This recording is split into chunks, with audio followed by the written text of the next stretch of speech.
अस्सलाम वालेकुम, नमस्ते, सत श्री अकाल। कैसे हैं आप लोग? उम्मीद करती हूँ ठीक होंगे, खुश होंगे। मैं हूँ हसीका अली और मेरे साथ हैं तारिक नियाज़ी। अस्सलाम वालेकुम, नमस्ते, सत श्री अकाल। उम्मीद करता हूँ ठीक होंगे, खुश होंगे। दोस्तों जहाँ रहें खुश रहें, माँ बाप का ख्याल करें, क्योंकि माँ बाप हैं तो सभी कुछ है। आज की हमारी वीडियो है Taliban establishes government in Pakistan. So start करते हैं अपनी वीडियो को। Let's start.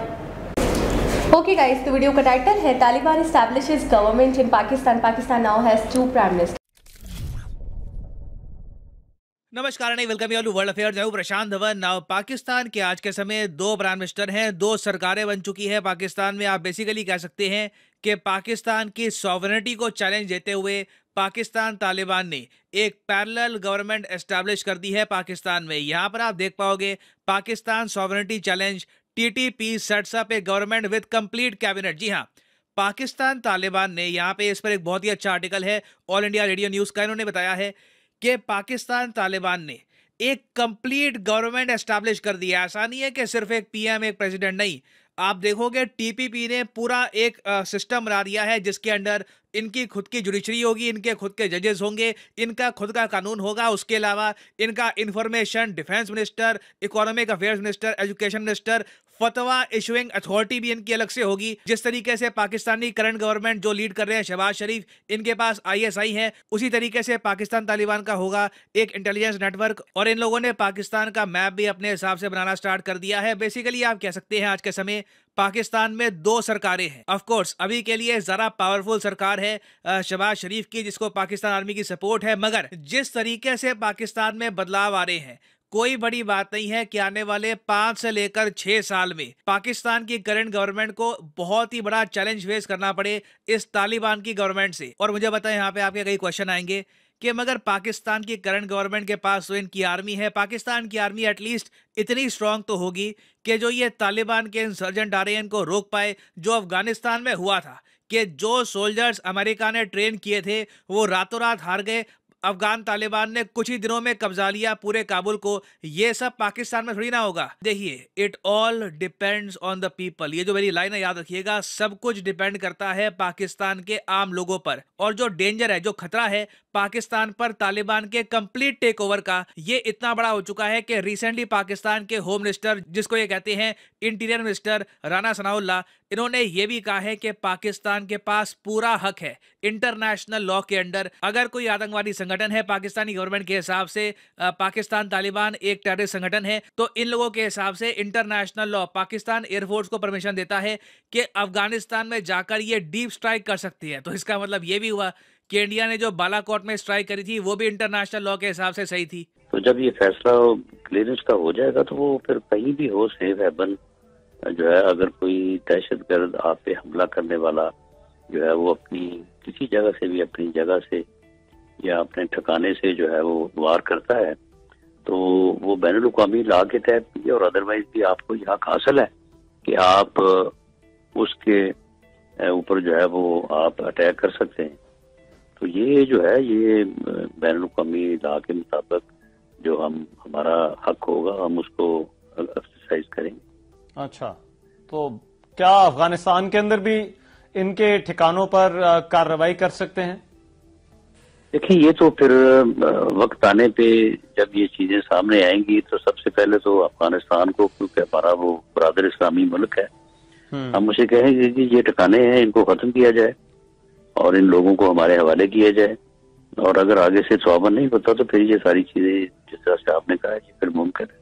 तो यहाँ पे आपने देखा पाकिस्तान के होम मिनिस्टर ने क्लियरली इंडिकेशन दे दी है कि पहले तो ये ऑफ कोर्स अफगानिस्तान में जो गवर्नमेंट है तालिबान की, उससे बात करने की कोशिश करेंगे। अगर बात नहीं बनती तो अपनी तरफ से ये लोग एयर स्ट्राइक्स या फिर अटैक करना स्टार्ट कर देंगे, क्योंकि अफगानिस्तान की धरती से बहुत बार जो ये पाकिस्तान तालिबान है लगातार अटैक करता है पाकिस्तान की सिक्योरिटी फोर्सेज को। और अगर यहाँ पे आपका क्वेश्चन ये है कि पाकिस्तान एक अपने आप में साइजेबल कंट्री है, 22 करोड़ की आबादी है, क्या ये कुछ हजार पाकिस्तान तालिबान के जो फाइटर्स हैं ये पूरे पाकिस्तान को कब्जा सकते हैं? देखिए, मैं आपको ये बता दूं, पाकिस्तान को एज ए अगर हम कंट्री देखें तो बहुत ही फ्रेजाइल कंट्री है। और मेन जो इनका प्रोविंस है ना, ये पंजाब है। एक्चुअली आप इस पूरे एरिया को ये मत देखो कि ये पूरा कनेक्टेड है और ये पूरा एरिया मिलके लड़ेगा। मेन पाकिस्तान का सेंटर पॉइंट है पंजाब प्रोविंस। यहाँ पे पाकिस्तान तालिबान को कब्जा करने में दिक्कत आएगी, मगर और जगह केपी के, बलूचिस्तान या फिर इवन सिंध के कुछ इलाकों में ये बहुत डैमेज कर सकते हैं। बहुत सारा इलाका ये लोग कैप्चर कर सकते हैं। और याद रखिएगा, जो तालिबान फॉर्म ऑफ गवर्नमेंट है, देखो जिस तरीके से तालिबान सरकार चला रहा है अफगानिस्तान में, पाकिस्तान में बहुत से लोग उस चीज को लेकर खुश हैं कि तालिबान ने विमेन की एजुकेशन को बैन कर दिया है, विमेन को यूनिवर्सिटीज में बैन कर दिया है, और जगह भी आप अगर देखो तो शरिया लॉ लागू कर दिया है। तो पाकिस्तान में मेजॉरिटी ऑफ जो पॉपुलेशन है उन्होंने तालियां मारी थी, खुशियां वहां पर थी पाकिस्तान में जब तालिबान ने कब्जा लिया था अफगानिस्तान को। तो कोई बड़ी बात नहीं है कि जब same form of government Pakistan में कोई इंट्रोड्यूस करने की कोशिश करेगा तो पाकिस्तान में भी बहुत ही बड़ी आबादी है, वो इस गवर्नमेंट को सपोर्ट करने की कोशिश करेगी। इसका एक बहुत ही बड़ा रीजन अनएम्प्लॉयमेंट भी है। फॉर एग्जांपल ये वीडियो देखो अपने सामने, ये आपके सामने वीडियो है पाकिस्तान के कैपिटल इस्लामाबाद की।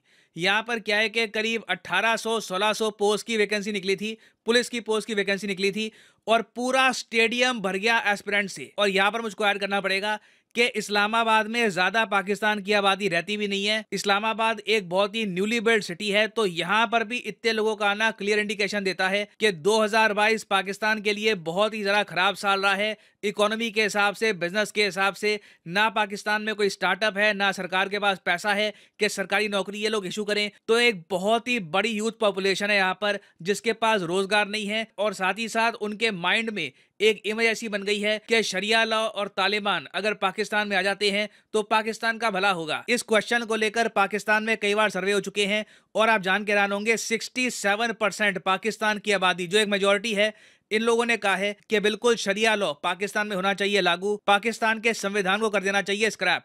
तो देखो, डिमांड बिल्कुल है तालिबान स्टाइल गवर्नमेंट की, और कोई बड़ी बात नहीं है कि आम जनता से इनको काफी सपोर्ट भी मिले। अब नेक्स्ट यहाँ पे आपका क्वेश्चन आएगा कि इस सब का इम्पैक्ट इंडिया पे क्या होगा। क्या पूरे पाकिस्तान पे जब तालिबान की सरकार आ जाएगी तो क्या ये इंडिया के लिए खराब होगा? देखो, मैं ये बता दूं, जब तक पंजाब प्रोविंस पाकिस्तान का खड़ा हुआ है तब तक पूरे पाकिस्तान में तालिबान की सरकार ये लोग एस्टैब्लिश नहीं कर पाएंगे। मोस्ट प्रॉब्ली कई इलाके हैं पाकिस्तान के, वो पाकिस्तान की गवर्नमेंट के हाथ से छूट जाएंगे।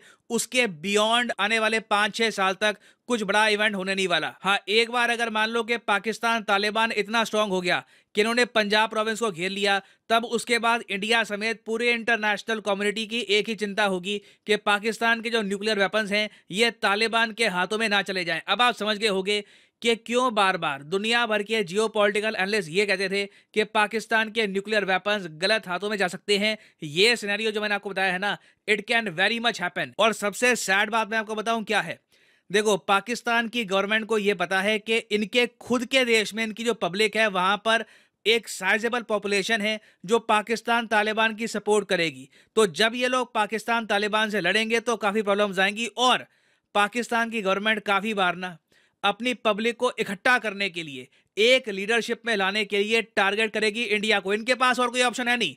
दे हैव टू मेक श्योर कि आम पाकिस्तान के दिमाग में ये बात चली जाए कि असली एनिमी इंडिया है, और इंडिया से अगर लड़ना है ना इन लोगों को, तो जो करंट पाकिस्तान का एस्टैब्लिशमेंट है, जो इनकी आर्मी है, जो इनकी सरकार है, उसी के अंडर ये लोग लड़ पाएंगे। तो सरप्राइज मत होइएगा कि आने वाले टाइम में पाकिस्तान इंडिया के अगेंस्ट भी कुछ ऑपरेशंस करने की कोशिश करे। और इस बीच अगेन यूएसए की बड़ी स्केल पर, ना सिर्फ यूएसए की, इवन चाइना की, दोनों की बड़ी स्केल पर मिलिट्री हेल्प भी जाएगी पाकिस्तान की गवर्नमेंट को।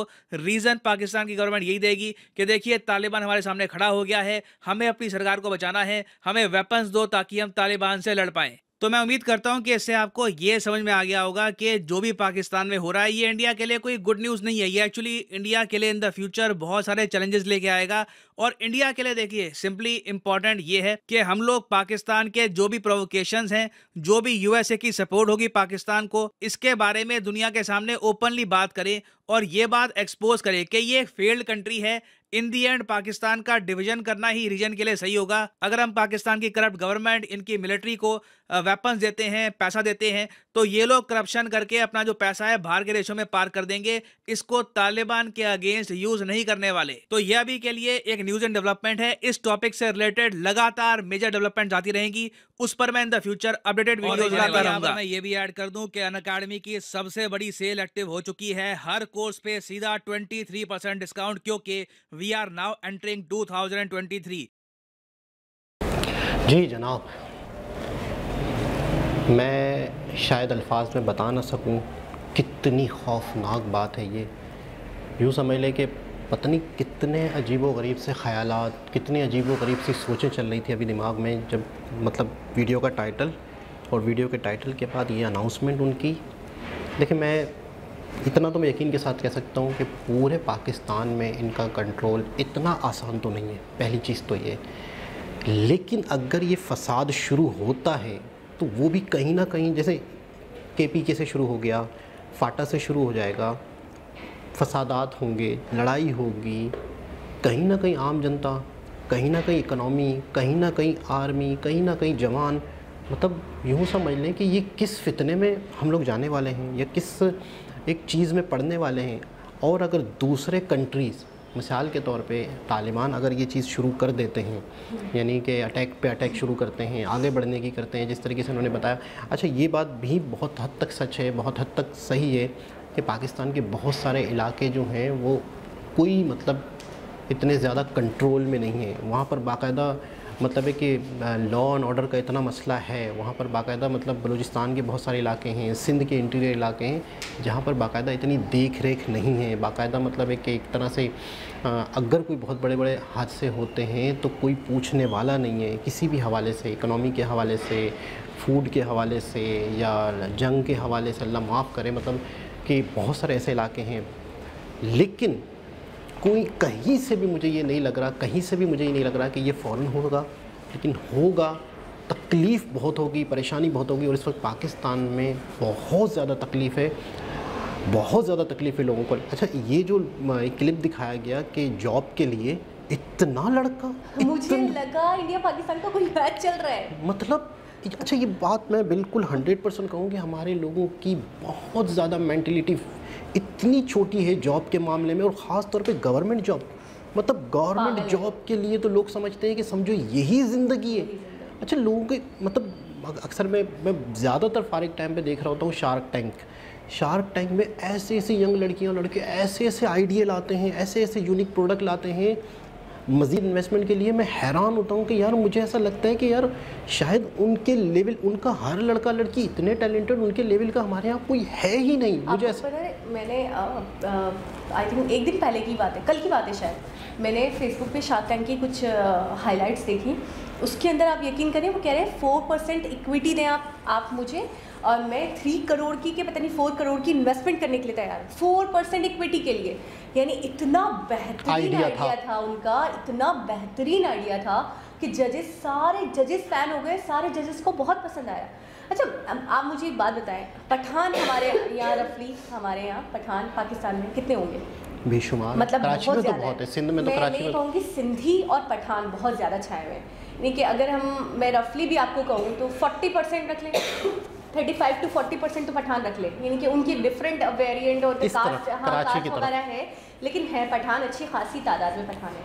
आपको मैं एक बात बोलूँगी और आप बिल्कुल मुत्तफिक भी होंगे और हिल भी जाएंगे, जितने भी पठान है ना वो सब के सब तालिबान को सपोर्ट कर, बिल्कुल, इसमें कोई शक नहीं, इसमें कोई शक नहीं। कहते हैं जो तालिबान करते हैं ईच एंड एवरीथिंग, यानी अगर वो किसी को मारते भी हैं, कत्ल भी तो उसकी भी कहते हैं कि कोई वजह है, ब्लास्ट भी करते हैं, तो वो गलत नहीं है, वो सही करते हैं, उनको वैसे ही करना चाहिए। और एक और शॉकिंग बात मैं आपको बताऊं, आप सिर्फ पठानों को लेके कह रही हैं, कई मजहबी तबका जो है, मौलवी हैं, वो भी इस चीज़ को वो कहते हैं कि ये असल इस्लाम यही है, इस्लाम असल ये नहीं है, इस्लाम जुल्म तो करता ही नहीं है, करता नहीं है, ज़बरदस्ती नहीं करता। अच्छा, किसी से बात होने लगी, वो पठान ही थे, तो वो अक्सर मुझे कहने लगे कि नहीं नमाज़ पढ़नी चाहिए, ज़बरदस्ती नमाज़ पढ़वानी चाहिए, ज़बरदस्ती कुरान पढ़वाना चाहिए, ज़बरदस्ती हिजाब करवाना चाहिए। मैंने कहा ज़बरदस्ती तो इस्लाम में है ही नहीं ना, जो करता है ठीक है, वेल एंड गुड, अच्छी बात है, उसको जन्नत मिलेगी, उसको उसके अमाल का सिला मिलेगा। जैसे हिंदुइज्म में भी हमने पढ़ा है कि कर्मा ही सब कुछ है, आप अच्छा करोगे, इंटेंशन आपका अच्छा है तो आखिरत आपकी अच्छी है, आप बुरा करोगे, इंटेंशन आपका बुरा है तो आखिरत। अब आपने ब्लास्ट किया, आपकी इंटेंशन ये थी कि ठीक है मैं मज़हब फैला रहा हूँ, लेकिन जब ब्लास्ट से इतने लोग मर गए और उन मासूम जानों का क्या आपको हिसाब किताब नहीं देना है? क्या वो गलत नहीं है? वो सही है। कैसे इस्लाम सही में तो हो सकता कहीं नहीं है कि आप किसी को तकलीफ दे के इस्लाम फैलाओ या आप किसी को ब्लास्ट करके कम करके रख दिया है। तो ये चीज़ मैं अक्सर जब डिबेट करती हूँ तो मैंने अक्सर आपसे ये कह रही, शिया, बहुत सारे शिया लोग, उनको भी मैंने देखा है वो तालिबान को सपोर्ट कर रहे होते हैं। वो कहते हैं तालिबान जो करते हैं शरी लॉ, ये जो शरी लॉ का जिक्र किया था 100% ऑथेंटिक बात है। शरी लॉ के भाग में बहुत सारी हमारी, ये तो 56% उन्होंने कहा, आई थिंक सो, मैं कहूँगी 70% लोग होंगे, सिर्फ बहुत पढ़े लिखे लोग जो हैं। हाँ पढ़े लिखे हैं, जो क्वालिफाइड हो चुके हैं, जो जिन्होंने अच्छा खासा क्वालिफाइड तबका है हमारा, यानी कि बहुत ज़्यादा महाजिरों को ले लिया तो वो इन चीज़ों को नहीं, ज़्यादा इन चीज़ों के ज़ेरे असर नहीं आते, लेकिन महाजिर भी एक बार को तालिबान को सपोर्ट करेंगे। अब मैं आपको उसका भी रीज़न बताती हूँ। हमारी जो करंट गवर्नमेंट है ना, इससे ज़्यादा निकम्मी, नाकारा, और मैं कौन से वर्ड यूज़ करूँ, कभी नहीं आई ऐसी गवर्नमेंट हमने आज से पहले कभी नहीं देखी। हमने मुशर्रफ का दौर देखा, हमने दूसरे लीडर्स का दौर देखा, थी महंगाई, करते थे वो करप्शन, लेकिन एक हद तक एक लिमिट था। अभी जो वाली हमारी गवर्नमेंट है, यानी कि ये जो शहबाज शरीफ की गवर्नमेंट है, हर कोई गाली देता है इनको, यानी मैं ये कहूँगी एक बंदा, एक बच्चा, एक बूढ़ा, एक जवान ऐसा नहीं है जिसको मैंने कभी ये कहते हुए सुन लिया हो कि हाँ शहबाज शरीफ बहुत अच्छा काम कर रहा है और इसको होना चाहिए। आप यकीन करें, टसल होती है, टसल, यानी कि एक होता है ना, जिद हो जाती है कि इसको नहीं रखना है, इसकी जगह कोई चूड़ा चमाच फकीर भी आ जाएगा ना, हम उसको भी बिठा देंगे। ऐसे लोगों के, हमारे यहाँ के लोगों के इंटेंशंस हो चुके हैं, ऐसे बात हो चुकी है, ऐसी जिद, और उनके अंदर एक गुस्सा आ चुका है, एक वरगलाहट आ चुकी है। इस शहबाज शरीफ को हटाने के लिए हमें किसी को भी सपोर्ट करना पड़े ना, हम करेंगे, चाहे वो गली में घूमता हुआ एक फकीर ही क्यों ना हो।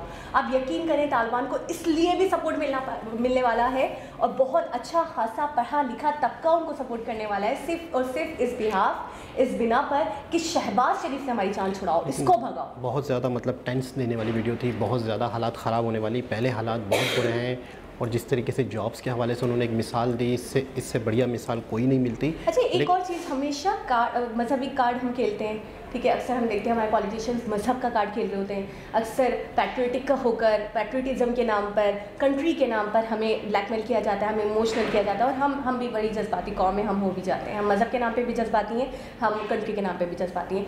आप देखें, दो ग्रोह आमने सामने, एक हमें इंडिया को बरकरार कर, इंडिया से फाइट करके कंट्री के नाम पे हमें लूटने वाला है, कंट्री के नाम पे हमें लपेटने वाला है, दूसरा मजहब के नाम पे, शरीयत के नाम पे, कुरान के नाम पे, सुन्नतों के नाम पे लूटने वाला है। इन दो चीज़ों में पाकिस्तानी कौम जज्बाती है, और वाकई इन्होंने सही कहा प्रशांत धवन जी ने, दो ग्रोहों में बंटने वाले हैं, कुछ मजहब के नाम पे बढ़ जाएंगे, कुछ कंट्री के नाम पे बढ़ जाएंगे, लेकिन आखिर में जो आप देख रहे हैं ना, एट लास्ट बर्बादी ही बर्बादी दिख रही है मुझे, तबाही दिख रही है। कोई भी एक ऐसा नहीं है जो दिल से मुखलिस हो, जो दिल से अच्छा चाहता हो। इत्तफाक है कि बाकायदा जिस तरीके से हालात चल रहे हैं, तो बहुत सारे लोग फ़ॉरेन कंट्रीज़ के हवाले से जिक्र कर रहे हैं। तो एक शख्स से बाकायदा बात हुई, उन्होंने कुछ अमाउंट बताई कि आपके पास ये अमाउंट हो, आपके लिए कोई मसला नहीं है टर्की का, आपके लिए कोई मसला नहीं है, लेकिन आपको कहीं ना कहीं वहाँ पे जाके परचेजिंग करनी पड़ेगी, कोई ना कोई आपकी एक जायदाद हो, कोई ये चीज़ हो। तो बाकायदा मैं मतलब है कि अपने हवाले से कह रहा हूँ कि ये तक सोचने पे इंसान मजबूर हो गया है कि यार इतनी अमाउंट हो, इतना का एक फ़्लैट हो, इस फ्लैट की अगर आपके पास गुजर बसर हो जाएगा, एक फ्लैट गुजर बसर, तो मतलब वहाँ पे काम करके भी, लेकिन वहाँ पे आपको पहले सेटिंग तो हो ना, सेटिंग के लिए आपको कम से कम वहाँ पे एक प्रॉपर्टी लेनी ज़रूरी है। कहानी नहीं थी बहुत ज़्यादा, मतलब हमारे यहाँ जो 7.5 लाख का एक आंकड़ा आया है कि पाकिस्तानी छोड़कर गए, पाकिस्तान सबसे ज़्यादा पाकिस्तानी कहाँ गए, बाकू, सबसे ज़्यादा अज़रबैजान, बाकू। तो मैं हैरान हो गई कि पाकिस्तान को छोड़कर, अपने कंट्री को छोड़कर, और ऐसा भी नहीं है कि वो बस घूमने फिरने गए हों, कुछ दिनों के लिए परमानेंटली छोड़ के चले गए, लीव कर दिया। बिज़नेस के बहुत अच्छे मौके हैं वहाँ पे, बहुत ज़्यादा पाकिस्तानियों को सपोर्ट भी किया जा रहा है, लेकिन अगर बहुत ज़्यादा, मैंने ये भी सुना था कि बहुत ज़्यादा गंद होने लगा वहाँ पर जाकर, पाकिस्तानी बहुत ज़्यादा चीटिंग करने लगे, वही वाली आदत जो आदत से मजबूर है, तो वहाँ पर भी बाकायदा आप देखने लग गए कि कौन आ रहा है कौन नहीं आ रहा, उसका प्रीवियस रिकॉर्ड क्या है पाकिस्तान में। लेकिन बहुत टेंस देने वाली वीडियो है, बहुत ज़्यादा, और ये बाकी सच है कि हमारा इस वक्त यंग नौजवान बिल्कुल किसी बहुत बड़ी सोच वाला नहीं है, जॉब माइंडसेट है, उसे पता, मतलब मैं सोचता हूँ पता नहीं है, लेकिन मैं सोचता हूँ कसूर भी नहीं है, पता ही नहीं है, तो बताया भी नहीं किसी ने, एक सोच भी नहीं है, शुरू से दादा परदादा से एक सिस्टम चलता आ रहा है, जॉब है, फिक्स जॉब है, कंपनियां बड़ी यहाँ से निकल के जा रही हैं, और अल्लाह ना करे मज़ीद बेरोज़गारी हो, तो लोगों के अंदर डिप्रेशन होगा, लोगों के अंदर परेशानी होगी। ऐसी सूरत हाल है कि हम अगर किसी को गाइड भी कर रहे हैं ना, नहीं समझ नहीं भी रहे ना, तो उसके साथ ट्रस्ट इश्यूज है। यानी कि लोगों को इतना चीट किया है गवर्नमेंट ने, लोगों ने, हालात ने, इस माहौल ने, कि अब वो ट्रस्ट करते हुए डरते हैं। अब उनको बोलो ना फला जगह से पैसा आता है, तो वो नहीं मानते कि फला जगह से पैसा आता है। वो कहते हैं आप झूठ बोल रहे हो, हम आप पे ट्रस्ट नहीं करेंगे। फला ऐप पैसा देता है तो वो नहीं काम करते उस ऐप पे, कहते हैं नहीं फला ऐप। मुझे अच्छा, उसमें भी कुछ वीडियोस ऐसी देख लेते हैं, ये तो हमारी शरीयत के खिलाफ है, ये तो हमारे इस्लाम के खिलाफ है। हम तो इसको 4 बंदे अगर हम किसी ऐप में लेकर आ रहे हैं, उसको जोड़ रहे हैं, उस ऐप के थ्रू हम लोगों को जोड़ रहे हैं, तो 4 बंदों को अगर हम लेकर आ रहे हैं तो वो ये कह रहे हैं नहीं ये चीट कर रहे हैं, ये हमारे मजहब के खिलाफ है। एक तो हर चीज़ में मजहब, यही सबसे बड़ी बर्बादी हुई। अक्सर आप लोगों के कमेंट्स भी ये होते हैं कि जिसकी वजह से सबसे बड़ी बर्बादी हुई। लेकिन मुझे ऐसा लगता है कहीं ना कहीं जिसको जो नॉलेज मिली है कहीं ना कहीं लोगों तक पहुँचाए। मेरी भी ये कोशिश होती है कि शायद मुझे कभी कभी अक्सर ऐसा लगता है कि अल्लाह ताला जो हमें इल्म दे रहा है, जो हमें नॉलेज दे रहा है, तो मुझे लगता है हमें उतारनी है हमें। मुझे ऐसा लगता है कि कहीं ना कहीं हमें अपना एक फ़र्ज़ अदा करना है। और अक्सर हमने वीडियोस देखी बहुत सारे बड़े बड़े लोगों की कि उन्हें अल्लाह ताला ने तैयार किया था।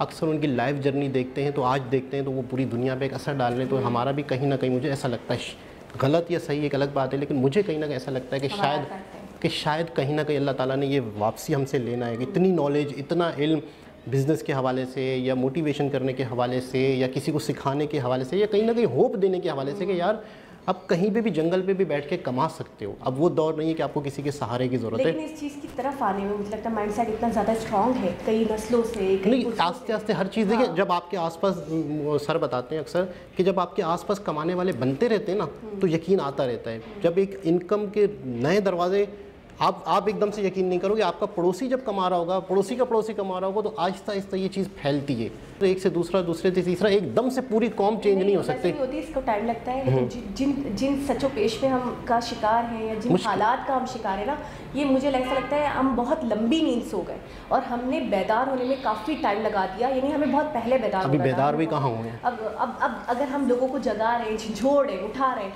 तो उठाते भी कहीं ना कहीं 15-20 साल लगेंगे। ये जो गवर्नमेंट वाला माइंडसेट है, गवर्नमेंट जॉब वाला माइंडसेट है, ये ऐसे थोड़ी हुआ है। किसी को देखा कि उसको बहुत कुछ मिल रहा है, बाप दादा से चल रहा है, मिल रहा है, उसको सैलरी अच्छी मिल रही है, अरे यार वो तो जा भी नहीं रहा है, घर बैठ के कमा रहा है, तो फिर गवर्नमेंट जॉब की तरफ होते लोग राग़िब हो गए। इसी तरीके से अगर हम यूट्यूब की तरफ बुलाएं, किसी ऐप की तरफ बुलाएं, डिजिटल इनकम की तरफ बुलाएं लोगों को, तो लोग एकदम से नहीं आएंगे। लोग आते उसको देखेगा, उसको देखेगा। लेकिन ये सोच के हम अपना फ़र्ज़ अदा ना करें, ये भी गलत है। हमें हर अपने हिस्से का फ़र्ज़ अदा करना होता है। बाकी नतीजा जो है वो अल्लाह ताला के हाथ में होता है। लेकिन मुझे ऐसा लग रहा है कि शायद ऐसा है।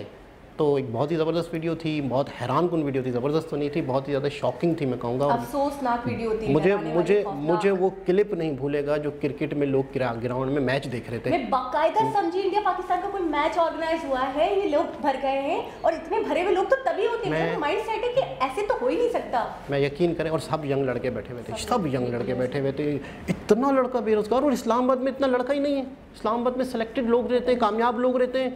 पता नहीं मैं हैरान हूँ। कराची जैसा होता तो भी शायद इतनी हैरत नहीं होती। इस्लामाबाद में उन्होंने खुद कहा कि इस्लामाबाद में इतनी पब्लिक नहीं है, सारे ऑफिसर लोग रहते हैं। इस्लामाबाद एक कैपिटल शहर है, नया बसाया गया शहर है, वहाँ पे खाते पीते लोग रहते हैं। मतलब इतना लड़का वहाँ पे, बहुत दुख भरी वीडियो, बहुत दुख भरी। तो एक बहुत मतलब जितना अफसोस करूँ कम है। दोबारा किसी और से मुलाकात होगी, जब तक के लिए अल्लाह हाफ़िज़।